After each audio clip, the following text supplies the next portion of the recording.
Good morning. সারা রাত journey করে অনেক ক্লান্ত লাগতেছিল, তাই হাত পা একদম খিল ধরে গেছে।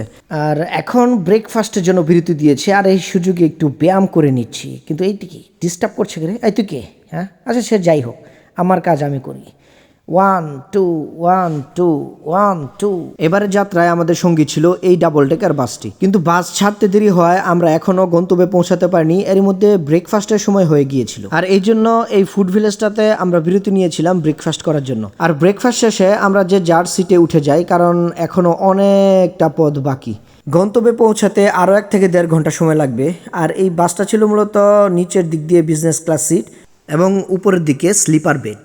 তো আমার যে সিটটা ছিল এটা হচ্ছে ডাবল বেডের স্লিপার বেড। চলেন এই বাসের ভিতর থেকে বাইরের ভিউটা আপনাদের দেখাই। পর্দাটা সরালেই বিশাল বড় এক জানালা, এবং এই জানালা দিয়ে বাইরের দৃশ্যটা খুব সুন্দরভাবেই দেখা যায়। কোলবালিশে হেলান দিয়ে সম্রাট জাহাঙ্গীরের মতো একটা ভাব নিয়ে বাইরের এই সুন্দর দৃশ্যগুলা দেখতে দেখতে সামনের দিকে এগিয়ে যাচ্ছি। আর আমি কোথায় যাচ্ছি এবং কি করব সব জানতে এবং আরো সুন্দর ভিডিও দেখতে অবশ্যই এখনই চ্যানেলটি সাবস্ক্রাইব করে সাথেই থাকেন।